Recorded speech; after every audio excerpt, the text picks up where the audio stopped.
Começando então, e hoje a gente vai começar nessa aula a fazer uma revisão dos conteúdos. Vou iniciar pelo texto e concordância verbal. É lógico, né, gente, que revisão é só dar uma passadinha nos conteúdos que a gente viu. Eu não vou conseguir explicar tudo, tintim por tintim, como foi nas aulas normais. Mas você que já tem aí os conteúdos descritos, você precisa voltar daí naquelas aulas do Eclés, abrir o vídeo e assistir outra vez. Vamos lá. Vou compartilhar com vocês a tela dos slides, né, de revisão, que depois eu vou disponibilizar ali na aula de hoje. Também junto desse vídeo aqui que a gente está gravando agora. Deixa eu ver aqui, eles vão... Isso. Então tá. Então, a começar do gênero textual relato, que na verdade é uma estrutura que ajuda outros textos a existirem. Então, o relato, né, esse gênero, ele é do tipo descritivo, mas como a gente bem estudou, ele tem muitos traços de narração, porque para poder estruturar muito bem aquilo que você vai descrever, geralmente você conta a história, né, do que aconteceu. Você tem a manifestação dele em gêneros mais específicos. A biografia é um tipo de relato, a autobiografia, os relatórios, os diários, os testemunhos, o depoimento. Isso tudo é um tipo de relato e cada um vai ter a sua peculiaridade, né? A sua diferença. Às vezes mínima, numa biografia, numa autobiografia. A diferença é o narrador, mas a estrutura do texto é a mesma. Você vai contar a história de alguém ou de você mesmo, passando pelas datas, pelos acontecimentos mais importantes, pelos dias atuais, dependendo da pessoa que tem a história contada, talvez se ela já tiver falecido, vai contar como se deu e tudo mais. Sempre esses elementos, esses gêneros, eles vão se pautar, eles vão ser construídos em cima, né, dos elementos do relato. A gente estudou que os elementos sempre vão ser o quê, que é nada mais nada menos que o assunto do texto, né? O que ele o resumo das coisas que estão sendo apresentadas, o quando sempre serão datas, né? E um tempo no passado ou no presente, porque a gente sabe que não tem como você descrever uma coisa que vai acontecer no futuro se ela não aconteceu ainda. Então, o quando é uma data, é um tempo. Pode ser que um texto não tenha datas, e a gente viu um desses tipos nas aulas, num dos textos que nós lemos, mas a gente sabia que todas aquelas coisas descritas já tinham acontecido. O onde são os lugares, e a gente sabe também que esse onde não precisa ser, não precisa ser só um. Podem ser mais de um lugar, porque vamos supor que você está contando a sua vida e você foi uma pessoa que se mudou um monte de vezes. Eu me mudei várias vezes quando era criança. Eu nasci numa cidade que eu não conheço, nasci na cidade de Assis Chateaubriand, Paraná. Depois nós fomos, eu e minha família, para Maringá. Depois, Maringá também é Paraná, e Assis Chateaubriand também é Paraná. Depois a gente foi para Ji-Paraná, só que essa cidade fica em Rondônia. Depois eu morei em Vilhena, e depois em Alta Floresta, e só com 6 anos, só com 6 não, né? E com 6 anos de idade eu fui morar em Campo Grande, no Mato Grosso do Sul, e lá fiquei até 2011, e 2012 eu vim morar aqui. Viu que para contar esse pedacinho da minha história, eu utilizei um pouco de acontecimentos e principalmente de lugares onde eu morei, e por fim coloquei umas datas ali para você se situar. Quem? Quem é o personagem ou a personagem principal da sua história, certo? Esses relatos, eles não precisam ser de fato verídicos, mas na maioria dos relatos a gente tem histórias verdadeiras. O livro do Robinson Crusoe, que conta, que é escrito em forma de diário, ele tem um fundo de verdade, porque ele foi a pessoa que escreveu, né, o Robinson Crusoe, que é um personagem, é Daniel alguma coisa o nome do autor. A pessoa que escreveu se baseou numa história verídica de alguém que foi náufrago, mas colocou coisas a mais na história, tá? para quem não sabe, a história do Robinson Crusoe é desse senhor que sobreviveu a um naufrágio, depois estava numa ilha e conheceu um índio que o ajudou, que se chamava Sexta-feira, né? Que ele deu o nome de Sexta-feira. E o texto, hoje em dia, é considerado uma fonte bastante grande para contar um pouquinho também sobre a questão do racismo e da discriminação. Enfim. Tem um filme. Tem filme. É antigo, mas tem sim. Uhum. Não é um filme, é um filme, só que em forma de desenho também, na Netflix. Tem desenho, tem filme, tem... esse da Netflix é meio que série animada, né? O Ken, então, é o personagem principal da história, né? Vou colocar assim, personagem principal da história. O porquê? Esses dois elementos aqui, eles vão aparecer muito mais nos textos maiores, que é quando você consegue perceber as narrativas das situações vividas pelos personagens, e aí você consegue explicar por que essas situações aconteceram. Por exemplo, quando eu estava falando aqui um pouquinho sobre a minha vida, eu não coloquei esse fato que eu vou mencionar agora. Por que eu me mudei tantas vezes quando era criança? Porque o meu pai era pastor da igreja adventista. E ele era transferido, e assim a gente ia com a família para outra cidade. E quando eu entrei em idade escolar, a gente parou em Campo Grande para que eu e minhas irmãs pudéssemos estudar.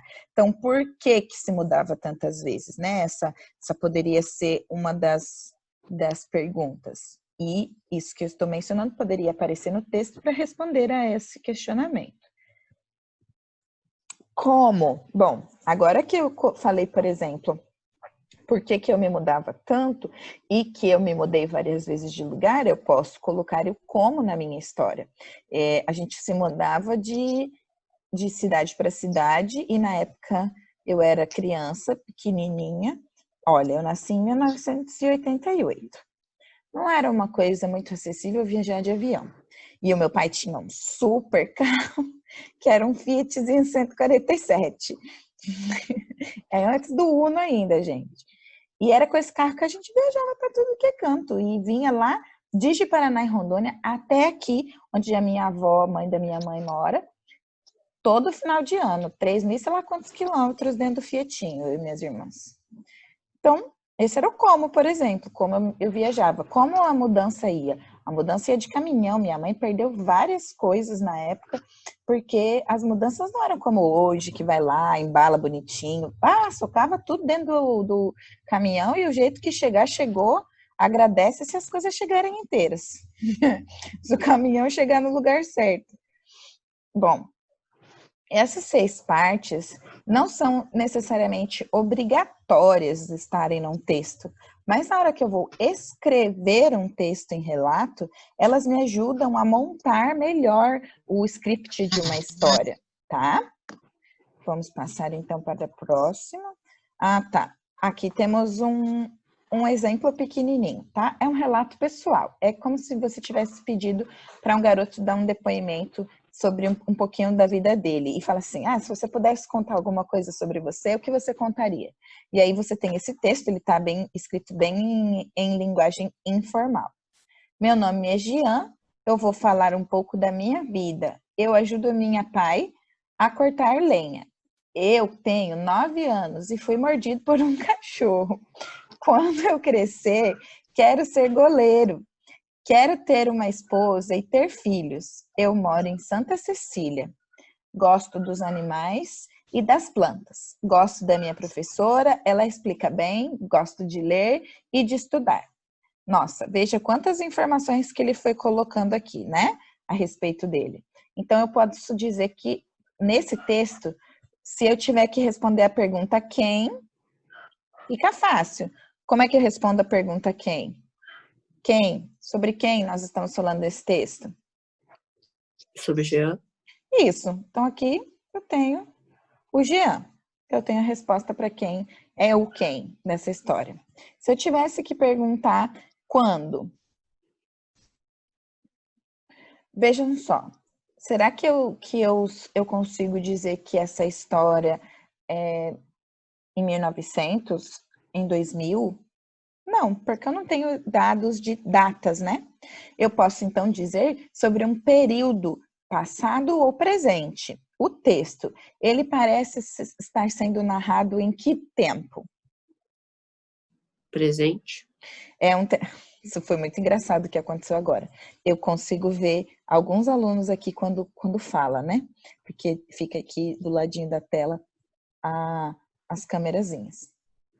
E foi o Rafael que respondeu.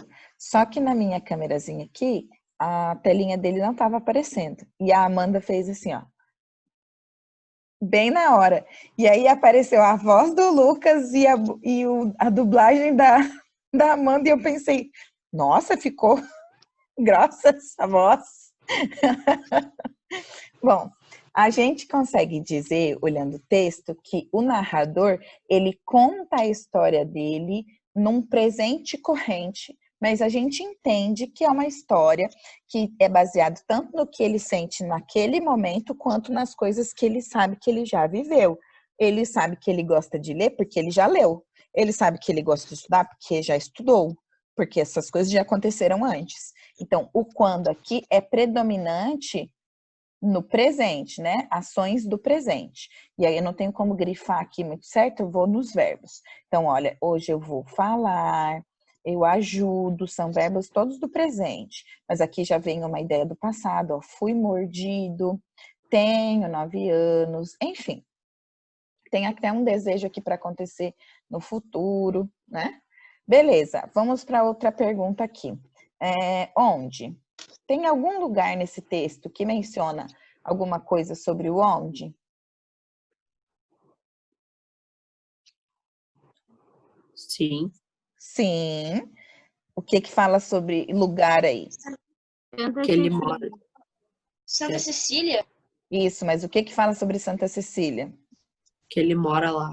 Isso, então a única aparição de lugar é Santa Cecília para mencionar o lugar onde o personagem mora.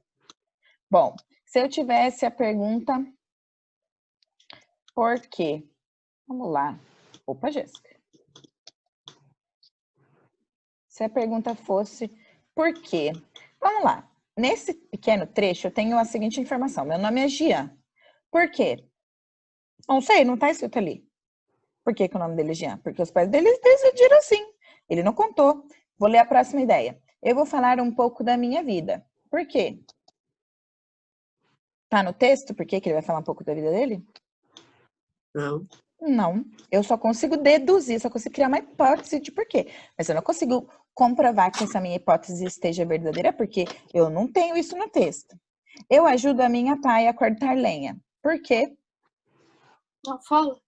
Exato. Então, aqui, os porquês, se você fizer essa pergunta para todas as ideias que ele colocou aqui, você vai perceber que não tem as respostas dos porquês.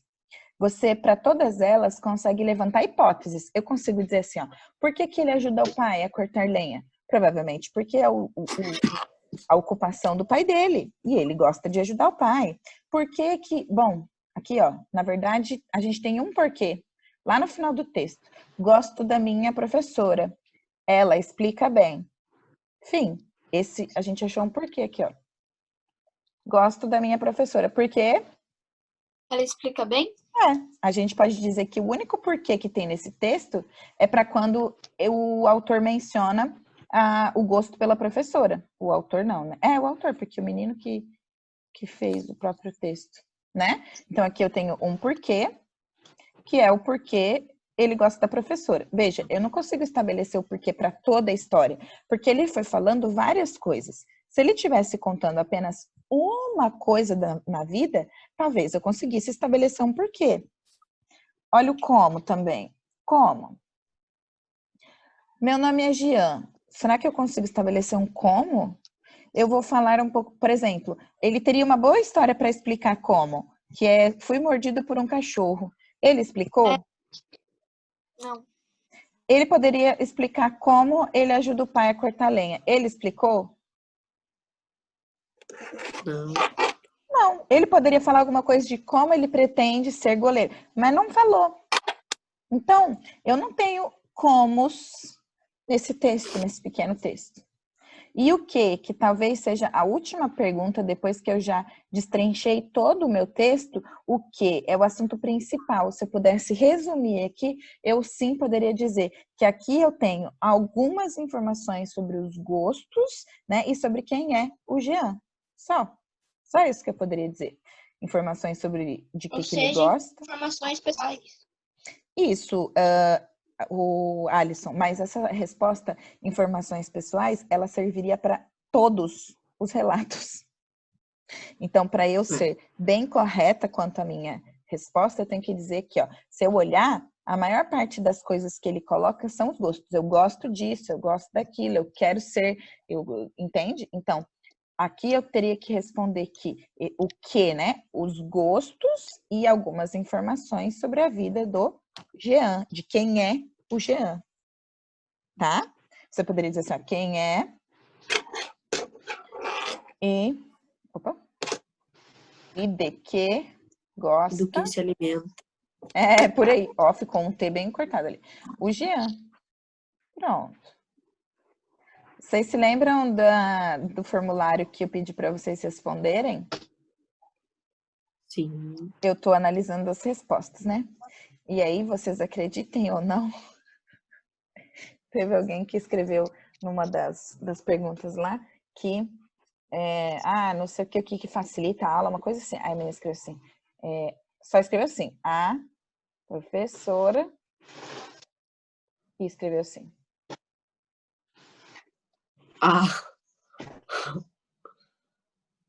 Não foi nessa sala, mas doeu meu coração. Jéssica. Ai, Jéssica. tá bom. Ok. Então, vamos passar agora, a não ser que alguém tenha alguma pergunta ainda sobre os elementos do relato, sobre as características desse texto. Ficou claro aqui, né? Por mim, sim. Então, tá. Aqui agora, em concordância verbal, nós vamos voltar e nós vamos olhar aqui nos slides que eu coloquei algumas ajudinhas que eu tirei de um site que eu indico muito, que eu amo de paixão, até para os estudos, que é o Pinterest. Vocês já usaram ou usam ou já entraram nesse aplicativo /site? Sim. Bom, eu não sei quantos já entraram para coisas de estudos, né? O Pinterest tem sempre ideias de, sei lá, de cores, de como se vestir, de pintura, de atividade, de lettering. Tem ideia para Tem muita tudo. coisa, Tem receita, tem infográfico, que é o que eles são especializados, né? Tem infográfico colocando lá, tipo assim, dicas para você fazer exercício. E tem muitas, na verdade, dicas de estudo, com mapas mentais, com resumos que as pessoas fazem e postam em outras redes, mas daí o Pinterest consegue fazer, né, esse link. Enfim, o primeiro deles não é esse, mas esse slide aqui. Oi. Eu posso fechar minha câmera rapidinho? Sim, rapidinho pode sim. Muito bem. A regra geral, ela diz que o verbo concorda com o sujeito, né? Que ele vai acompanhar, o sujeito que ele vai estar ali descrevendo a ação. Nesse meme aqui do meio, do Chapolin Sincero, diz assim, eu nunca consigo disfarçar a minha cara de insatisfação. Às vezes, eu, Jéssica, por exemplo, sou dessas. Às vezes eu tenho que tentar me policiar para minha cara não denunciar mais do que deve. Aqui, em eu não consigo disfarçar, a expressão verbal é consigo disfarçar. E eu sei que quem não consegue, né, quem nunca consegue fazer essa ação, que é disfarçar, é o eu. Eu é o meu sujeito, eu é um pronome em primeira pessoa e está no singular, portanto, essa locução, né, e aqui está o verbo que está conjugado, precisa estar no singular e em primeira pessoa. Nossa, com licença. Vou tomar com delicadeza essa água aqui.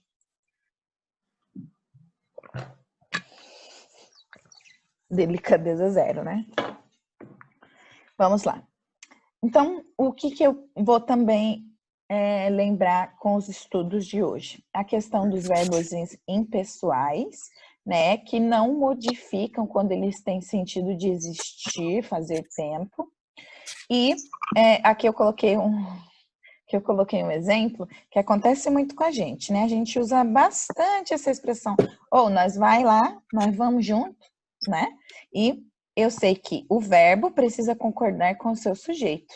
E se o verbo está no plural na primeira pessoa, se o sujeito está no plural na primeira pessoa, o verbo também deveria estar no plural e em primeira pessoa.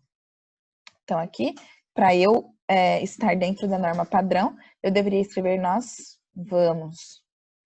Lembrem-se sempre de que essas regras elas se aplicam ao contexto de norma padrão culta, a um contexto em que se exija que você utilize as regras de maneira correta. Se você está num contexto de informalidade com seus amigos, a gente não precisa de ficar corrigindo as pessoas e dizendo que elas falam errado. Já falei para vocês sobre preconceito linguístico, né? Bom, passando então para o slide que eu falei, foi um dos primeiros que eu peguei lá no Pinterest. Olha que bonitinho aqui, essa pessoa...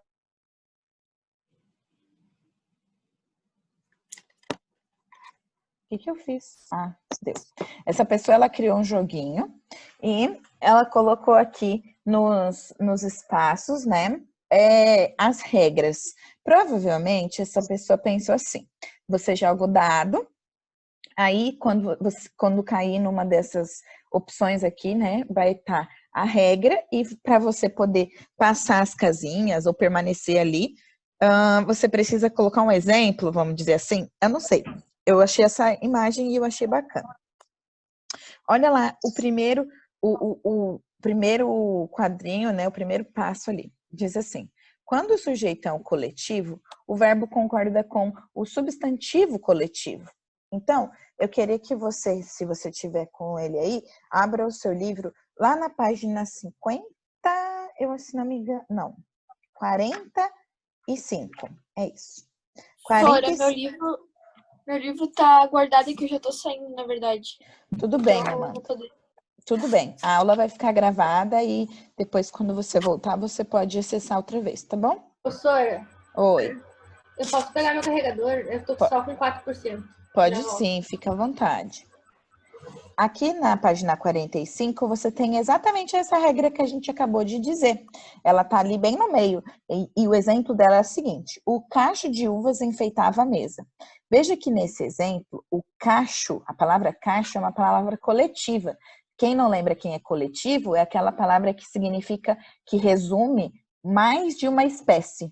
Então, cacho é uma palavra que resume o que significa mais de uma uva, né? Uma estrutura onde várias uvas ficam pregadas. Isso é um cacho de uvas. Veja que ali o núcleo, se eu for por essa ideia de núcleo, o núcleo é caixa. Opa, é cacho. E você tá rindo, né, seu Rafael? O núcleo é cacho e o núcleo é coletivo. Segundo a regra, quando o sujeito é um coletivo, o verbo concorda com esse substantivo, com esse coletivo. Veja, tá ali o cacho enfeitava tá no singular. Olha a outra regra ali, aqui agora no slide, né? Quando o sujeito for uma expressão partitiva, o verbo pode ficar no singular ou no plural. Vejam só na página 46. Assim que você vira a página, você vai ter o seguinte exemplo. A maior parte dos jovens. Essas expressões partitivas são expressões a maior parte de, cerca de, grande parte, que mais? Uma parcela de, a maioria de. Então, essas expressões, quando elas começam o sujeito, elas fazem com que você possa conjugar o verbo ou concordando com essa expressão no singular, ou se depois dela vier uma expressão no plural, você também possa colocar o verbo no plural. Ó, a maior parte dos jovens ouve, ou então a maior parte dos jovens ouvem. para poder concordar com essa ideia de jovens que está no plural. Então, tanto faz. Eu costumo dizer que é aquela coisa de se você colocou no singular, você acertou, e se você colocou no plural também. Então, se você achava que você podia errar, na verdade, errou, acertou, porque não tem como errar. Qualquer uma das opções vai estar certa. No outro quadrinho, quando o sujeito é um nome que só se usa no plural e não é precedido de artigo, o verbo fica no singular. Qual que regra que é essa daqui? É a regra que a gente estudou ali no final da página 45, que é quando o sujeito é um nome próprio, principalmente nome de lugar, né? Nome de país, nome de uma cidade, algum lugar mesmo dentro de uma cidade, e esse nome é plural. Alagoas, Minas Gerais, Estados Unidos, Andes, são nomes de lugares que são nomes no plural, não tem singular. Então, você precisa olhar e cuidar do... nossa, eu queria só sublinhar e apaguei o negócio. Precedido quer dizer antes desse nome, eu preciso ver se existe a presença ou não de artigo. Veja aqui que no nosso livro ele utilizou a palavra Estados Unidos. Quando eu coloco o artigo antes, os Estados Unidos, o verbo vai para o plural. Mas se eu retiro esse os e está escrito só Estados Unidos, o verbo agora precisa ir para o singular. Então, Estados Unidos aceita os acordos de paz. Ou os Estados Unidos aceitaram o acordo de paz, tá? Depois aqui agora. Quando o sujeito é representado pelo pronome relativo que, o verbo concorda com o antecedente do pronome. Aqui e aqui, ó. Esses dois aqui, essas duas regras vão falar da regra que está aqui no nosso livro na página 46. Vejam, eu só vou cobrar de vocês as regras que estão no nosso livro, ok? Porque nós também só estudamos as regras que estão no nosso livro. Se eu ler alguma das regras aqui que não está no nosso livro, você não precisa considerar e eu também vou pular. O pronome que, quando aparece numa frase, fui eu... Nossa, deixa eu cortar. Fui eu que te chamei. Veja, apareceu o pronome eu, esse verbo concordou com ele, esse verbo concordou com ele. Beleza. Quando aparece o pronome que, é isso que acontece. Os verbos concordam com o pronome reto, o pronome pessoal. Tá. Mas se eu trocar pelo pronome quem, muda a situação. Eu tenho duas opções. Eu posso escrever fui eu quem te chamei, né? E esse chamei concorda com o eu. Ou então eu posso pegar este verbo que está depois e posso colocar na terceira pessoa do singular. Fui eu quem te chamou. Essa é uma possibilidade diante do pronome quem. Vamos supor que aqui não fosse eu, fosse nós. Então, aqui eu teria que mudar. Fomos nós. Tem alguém com áudio aberto? Eu tô me ouvindo. Fomos nós quem te chamamos, para concordar com o pronome. Ou nós. Ou a terceira pessoa singular. Fomos nós quem te chamou. É estranho, né? Mas é possível. Essa opção aqui, ela só pode acontecer se tiver o pronome quem. Continuando.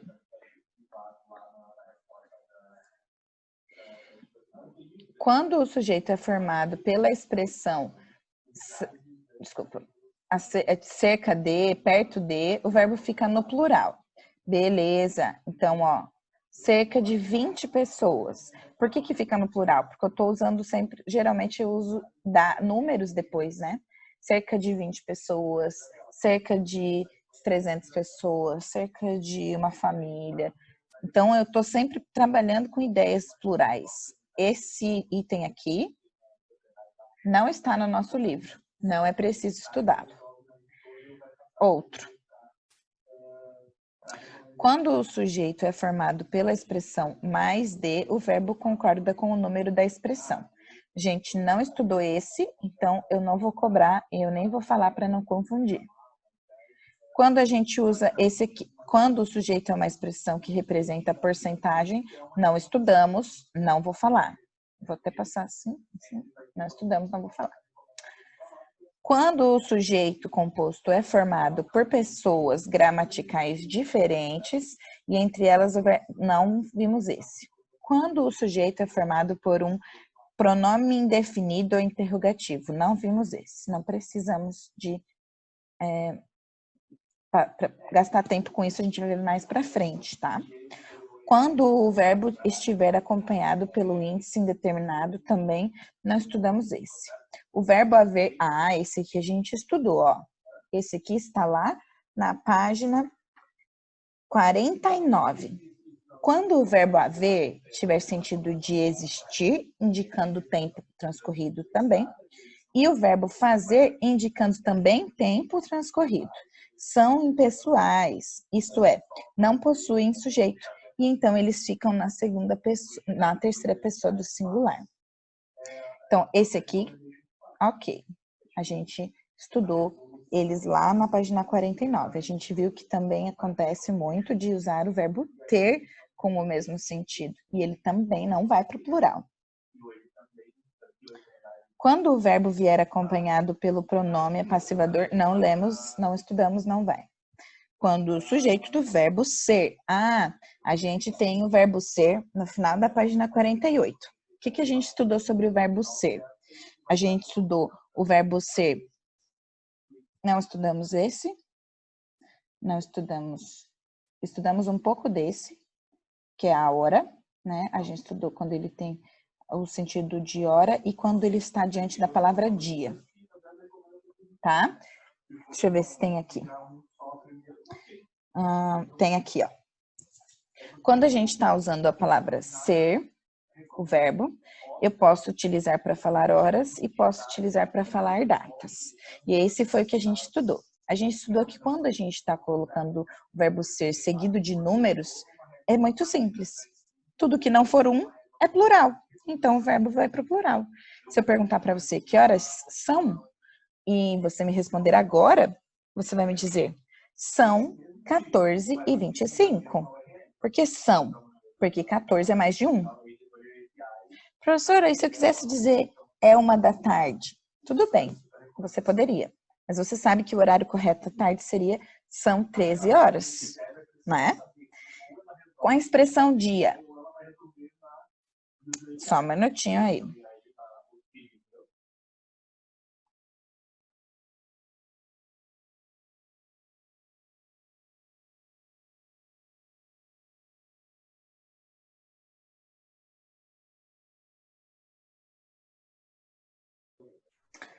Já vou acabar aqui. Eu pedi só uma paciência ali do marido. Tá tudo bem. Quando a gente está usando a palavra dia e ela aparece, a gente tem que pensar que eu vou combinar com a palavra dia. Então, hoje é dia 23. Mas se a palavra dia não acontecesse, eu deveria escrever, segundo as regras, hoje são 23 de junho. Bom, aqui tem os pronomes, né, que a gente falou. Esquece essa coisa de interrogativo, é a mesma coisa, tá? Porque esses pronomes, eles são tanto relativos quanto interrogativos, tá? É a mesma ideia que eu expliquei ali atrás. O que mais que a gente tem aqui? As regras com o sujeito composto. Aqui? É esse que eu coloquei? Deixa eu ver. Então, lá na página 46, você tem a explicação sobre o verbo aparecer com o sujeito composto. E é muito muito simples. Olha só nessa imagem que eu também peguei lá do Pinterest. Ó, que bonitinho que a pessoa fez, né? Todo aqui cheio do lettering. O Rafael, ele conseguiria fazer, porque a letra dele é desenhadinha assim, bonita assim. Se eu escrever, meu Jesus. Tá. Voltei. Ai. Com o sujeito composto, então, olha só. Sujeito composto, verbo no plural, não concorde por aproximação. Então, olha só. Esse verbo é plural, porque ele sempre vai concordar com 2 elementos. Se você olhar lá na página 46, ele diz assim: vamos supor que o verbo apareça, que o sujeito apareça antes do verbo. É o mais comum. Alisson e Babi aparecem na minha tela. É o mais comum, são 2 sujeitos e depois o verbo. Então, plural. Aqui na página 47, agora vamos supor que eu peguei os nomes, os núcleos e coloquei depois do verbo. Aqui agora a gente tem 2 opções diferentes. Saiu de casa o homem e a filha, então eu tenho aqui o saiu sendo referido apenas ao homem, e saíram de casa o homem e a filha. Tem diferença de sentido? Não tem, tá bom?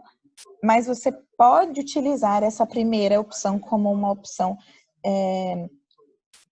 sua para escrever. Eu não aconselho, porque é muito mais fácil a gente pegar um sujeito composto e colocar o verbo no plural. Se nas 2 vezes, quando ele aparece antes ou quando ele aparece depois, essa é uma alternativa que eu tenho, é muito melhor eu escrever assim, é mais inteligente que eu utilize essa maneira no plural, tá bom? Pessoal querido de meu coração. Aqui está o resumo de texto em relato e concordância verbal. Nossa próxima aula de revisão, a gente vai falar sobre concordância nominal e só. Acabou. Vejam, não é uma matéria tão difícil assim. A gente precisa treinar, fazer exercícios o quanto mais a gente conseguir. Porque a gente fez bastante coisa disso no caderno.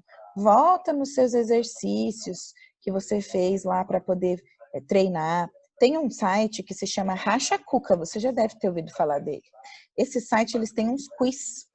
E aí você pode ir lá e fazer, marcar, e depois, quando ele dá a resposta, ele já te dá a resposta explicadinha de como, se você acertou, se você errou, tá? Eu quero terminar apenas falando dando algumas instruções importantes. Espera só um pouquinho. Acho que eu não posso tirar isso aqui daqui. Tá. As coisas que eu preciso falar é o seguinte.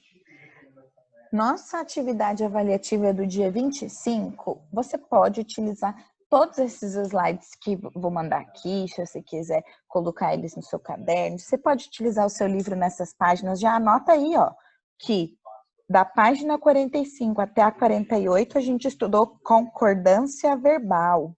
Já põe aí. No dia 25, a gente vai iniciar, então, a prova no primeiro período. Eu vi umas mensagens aqui agora. Tá. A gente vai iniciar, então, no primeiro período a prova. E eu vou estar atendendo a quem precisar no particular, tá? Você tem que mandar no Telegram privado, porque eu vou fechar a turma ali. Tá bom? Então, tá bom. Daí, se alguém precisar de alguma ajuda, procure-me no Telegram particular. Mas já faça seus resuminhos, já deixa as coisas no seu caderno. Vai ser muito mais fácil para você, não tá difícil. E como é que você vai ver isso? Você vai sair agora dessa aula e vai abrir ali no CPB Prova uma atividadezinha que eu montei. Tenta fazer ela o máximo sem ajuda possível.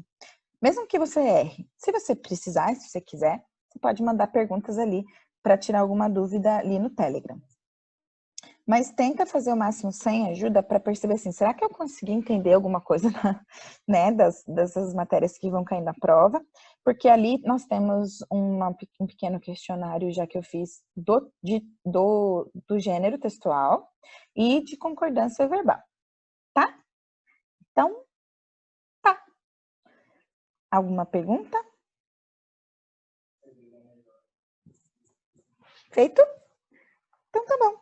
Um abração para vocês, um beijo e a gente ainda está juntos ali pelo Telegram, tá? Boa tarde, boa tarde, Boa boas tarde. aulas. Igualmente. Valeu pela aula. Trim, trim, trim.